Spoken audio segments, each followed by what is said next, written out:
Good morning, Mommy. Sa wakas, nagising ka na rin po. Mommy? Ako? Mommy niyo ako? Hindi. Baka nagkakamali lang kayo, mga bata. Wala pa akong anak. Hindi akong mommy niyo. Nagugulang sabi ni Winona sa triplets. Nalungkot naman ang mukha ng triplets. Sabay pasok naman doon si Jasper. Oh, mga baby ko. Kinukulit niyo naman ba ang mommy niyo? Sabi niya, Daddy, hindi raw siya ang mommy namin. Ano pong nangyayari kay mommy? Mga anak, may sakit si mommy. At anak niya kayo. Nagugulan pa lang siya sa ngayon, okay? Huwag na kayong malungkot. Bago ka pa lang sa channel neto, ibang kwento ni Ate Jane, istorya mo, ikwento ko. Huwag kalimutang pindutin ang notification bell at subscribe button. Sa nakaraang kabanatay, nagtagumpay si Madam Vida sa plano nito na mapalapit sa isa't isang anak na si Jasper at si Winona. At di lang sila napalapit sa isa't isa dahil ibinigay din ng dalaga ang buong sarili sa lalaking kanyang iniibig. Kabanata 5. Habang lumilipas ang mga araw, ay nagbubunga naman ang panunuyo ni Jasper kay Winona. Dahil sa wakas, ay sinagot na rin siya nito. Sabay nila itong ipinaalam sa mga magulang ni Winona nang minsan nila itong i-video call at wala naman silang naging pagtutol dito. Ngayon nga, 8 buwan ng buntis si Winona, kaya mas lalong iningatan ni Jasper ang kanyang nobya at nakaplano na silang magpakasal kapag nailuwal na ni Winona ang kanilang mga magiging anak. Jasper, I can see na posible triplets ang anak niyo ni Winona. She needs to take her medicines and vitamins well para walang maging problema. Next month, due date niya kaya dubli ingat kayo. Masayang anunsyo ng doktor. Labis naman ang galak ng dalawa dahil ang hiling pa nga nila ay sana'y triplets nga ang kanilang anak. Tapos may babae rin at lalaki para all in one. Wala na silang hihilingin pa. Okay, Dok. Naunawaan po namin. Thank you. Sagot naman ni Jasper. Pagka-uwi nila sa bahay, ay mas lalong ipinaramdam ni Jasper ang pagmamahal at pag-aalaga niya kay Winona dahil alam niyang medyo komplikado na ang sitwasyon ng kanyang mag-iina. May gusto ka pa bang kainin? Anything? Tanong kaagad ni Jasper kay Winona nang makaupo sila sa may couch. Okay lang ako, mahal. Ito ngang parang sasabog ng tiyan ko sa kalakihan. Ang tanging hiling ko lang ngayon ay mailabas ko sila ng maayos at walang aberya. Wika naman ni Winona na may bahid ng pag-aalala. Of course, makakaya mo yan. I'm here. We're here. Di ka namin pababayaan. Magdasal lang tayo. Huwag kang kabahan, mahal, ha? Makakaraos din tayo ng mga anak natin. Pagpapalakas naman ng loob na sabi ni Jasper kay Winona. Makalipas ang 1 buwan ay dumating na nga ang due date ni Winona. Mahal, ang sakit na ng tiyan ko. Aray, manganganak na yata ako. Daing ni Winona habang nakahawak sa kanyang tiyan. Taranta namang tumayo kaagad si Jasper dahil tila dumating na ang kanilang pinakahintay na araw. Ganun ba? Let's go. Dadali na kita sa ospital. Anas ni Jasper at mabilis nang inalalayan si Winona patungo sa kanilang sasakyan. Nang makarating na sila sa ospital, ay kaagad na silang inasikaso ng mga nurses at iba pang medical staffs. Mahal, huwag kang aalis dyan, ha? Huwag mo kaming iiwan.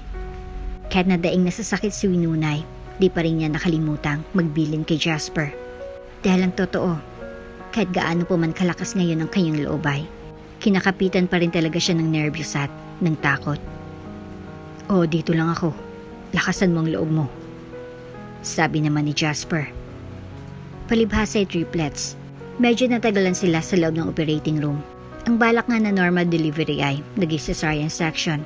Dahil sa una pa lang, kita na ng doktor na malalim ng nervyos ni Winona. Kaya naman nagdesisyon na sila na isi-section na si Winona na may permiso na rin naman ni Jasper at Madam Vida. Ilang oras din ang itinagal ng sa wakas ay nailuwal na rin ang malulusog nilang triplets. Jasper, nailuwal na ni Winona ang mga bata. Ligtas ng mga bata. Anunsyo ng doktor kina Jasper, ngunit tila malamig ang itsura niya. Talaga? Si Winona, kumusta ang asawa ko? Tanong naman ni Jasper. Tila nagbago naman ang reaksyon ng mukha ng doktor. Nire-revive pa namin siya. Just give us more time dahil bumababa ang vital signs niya. We need your prayers. Malungkot na sabi ng doktor at kaya lamang lumabas ay para lamang ipaalam yun kina Jasper. What? Mom? Maluhaluan namang sabi ni Jasper. Maging si Madam Vida ay di makapaniwala sa sinabi ng doktor. Oh my God, do everything to save her, sabi ng donya. Makalipas ang oras, sa awan ng Diyos ay nailigtas nila si Winona. Ngunit may isang bagay muna na gustong siguruhin ng doktor sa pagising ni Winona. At yun, ang hinihintay niya ngayon. May malay na po si Winona, sabi ng nurse kay Jasper. Kaya naman kaagad na nagtungo na sa recovery room ang mag-ina. Naabutan nila sa loob ang doktor at ilang nurse para abangan ang magiging reaksyon ni Winona. Samantala, kaagad namang lumapit na rin si Jasper sa kinaroroonan na Winona. Winona, mahal, salamat sa Diyos at ligtas ka.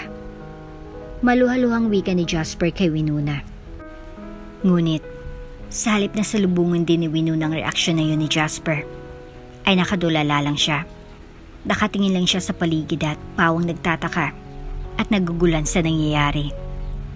Nang maigala ni Winona ang kanyang mga matay, muli siyang tumingin kay Jasper, nakasalukuyang naghihintay ng sagot at reaksyon niya. Anong sinabi mo? Sino ka? Sino kayo? Nasaan ako? Anong ginagawa ko dito? Nagugulang sabi ni Winona na ikinagulat nilang lahat. Nagkatingin ang mag-inang Jasper at Madam Vida at ang doktor ay bigla na lang napailing. Ganyan na patunayang nagkaroon ng hemorrhage sa ulo si Winona at hindi nito kinayang ma-anesthesia na itinurok sa kanya dahil during operation ay nakatatlo silang subok ng anesthesia dahil ayaw tanggapin ang katawan ni Winona. Sa kabilang banday, halos umiwalay ang diwa ni Jasper sa kanya at malaglag ang panga sa naging reaksyon ni Winona. Kaya naman nagtanong na si Jasper. Winona, Doc, anong nangyayari? Bakit hindi niya kami kilala? Nagugulang tanong ni Jasper. Sa pagkakataong yun ay nagbigay na ng sapat na impormasyon ang doktor. Jasper, Madam Vida, nagkaroon ng temporary memory loss si Winona dahil sa anesthesia na itinurok sa kanya. Dinapuan siya ng nervous during the operation kaya hindi tumalab sa kanyang mga gamot. Jasper, Madam Vida, sa ngayon po ay hayaan na lang muna natin siyang makapagpahinga dahil sariwa pa rin ang sugat niya. Gusto ko rin muna kayong makausap. Paliwanag naman ng doktor at maging ito ay nalulungkot din sa nangyari. Sa pagkakataong yun ay hinayaan na lang muna nila ang mga nurse na mag-asikaso kay Winona at sumunod na sa doktor palabas ng silid upang mas maliwanagan sila sa nangyari kay Winona. Jasper, tatapatin ko na kayo. Napaka-rare nang nangyaring ito kay Winona. Kapag hindi natin siya nagawa ng paraan dito, may refer ako sa inyo sa Amerika na isang magaling na doktor na maaaring makatulong sa atin. Huwag muna natin siyang pilitin na malalang mga bagay-bagay dahil baka lalong matrigger ang kanyang pag-iisip. At ang misasuggest ko ay hayaan yung dito muna siya sa ospital magpagaling para ma-monitor din namin ang kondisyon niya. Paliwanag ng doktor. Maluhalawa namang nagbigay ng reaksyon si Madam Vida at napakapit pa sa braso ng kanyang anak. Oh my God, nakakaawa. Nakakaawang manugang ko. Umiiyak niyang sabi. Hindi nga iniwan ni Jasper ang kanyang asawa. Inasikaso niya si Winona kahit na hindi talaga siya nito naaalala. Nakatingin nga lang sa kanyang babae na para bang malalim ang iniisip kung sino ba talaga si Jasper. Ngunit wala talaga siyang maalala. Hindi rin alam ni Winona na nanganak siya dahil sa matinding epekto sa kanya ng anesthesia. May pagkakataon pa na halos nagwawala na talaga si Winona kapag inaatake siya ng sakit ng ulo dahil pinipilit niya talagang makaalala. Kaya ang tendency ay natuturukan lang siya ng pampakalma halos araw-araw. Kaya naman, matutuluyan ng magdesisyon si Jasper Nadalhin na ito sa Amerika dahil awang-awa niya siya sa kanyang asawa na si Winona. Doc, Ma'am, kailangan na natin siyang dalhin sa Amerika bago pa mahuli ang lahat. Naawa na ako sa asawa ko. Gusto ko na siyang gumaling. Matapang na sabi ni Jasper na sinang-ayon na naman kaagad ni Madam Vida. Yes, I agree, Doc. Ibigay mo sa amin yung referral at sa makalaway, tutungo na kami sa Amerika. Utos ng Madam sa doktor at desidido na silang mag-ina na dalhin sa Amerika si Winona. Pumayag naman ng doktor dahil ito na rin sanang isasuggest niya dahil baka lalo pang lumalang sitwasyon ni Winona. Kaya naman, nang sumunod na araw, nang may ayos na ang mga kailangan dalhin ay, nauna nang umalis si Jasper at Winona para may maiiwan sa triplets na ipaalam na rin nila ito sa mga magulang ni Winona. Kaya naman labis ang pag-aalala nila sa kanilang anak. Pero malaki ang tiwala nila kay Jasper. Kaya naman ang tanging magagawa at may itutulong na lang nila ay ang ipagdasal ang kaligtasan ng kanilang anak. Nang makarating sila sa Amerika, ay kaagad na nilang tinungang ospital na itinuro ng doktor nila at kaagad ni hinanap ang doktor na ni-refer sa kanila. Hindi iniwan ni Jasper si Winona ni ilang segundo. Kahit na hindi siya nito maalala, ay patuloy pa rin ang pag-aalaga niya rito. Minsan nga'y naiiyak na siya dahil sa awa para kay Winona. Pero dinadaan na lang niya sa dasal dahil alam niyang ito ang makakatulong sa kanila. Inabot sila ng 3 taon doon at ang kanilang triplets ay lumalaki na rin at nagiging madaldal na. Kapag nag-video call ay ipinapakita nila iyon kay Winona. Ngunit kahit anong galing ng doktor ay parang wala ring pagbabago, wala ring nangyayari. Kaya naman, nagdesisyon na si Jasper na umuwi na lang sa Pilipinas at trabahuin na lang ang bawat araw na muling manumbalik ang mga alaala ng kayang pinakamamahal na si Winona. Mommy! Mommy, wake up! Wake up na! Sabay-sabay na niyuyugyug ng 3 gulang na triplets na sina Maya, Danaya at Kai, ang kanilang ina na si Winona, na kasalukuyang mahimbing na natutulog at nagpapahinga. Sa kasarapan ng tulog ni Winona, hindi talaga siya matinag sa pagigising sa kanya ng 3 bata. Kaya naman ang ginawa nila ay inakyat na nila ang kama nito, saka doon naglulundag para lang magising ang kanilang ina. Ano ba? Ang iingay nyo? Wika ni Winona sa tono ng bagong gising. Sa kakulitan ng 3 ay napabangon na rin si Winona mula sa pagkakahiga dahil sa kakulitan ng cute na cute niyang triplets. Kahit pupungay-pungay ang mga mata ni Winona ay panay pang hikabay.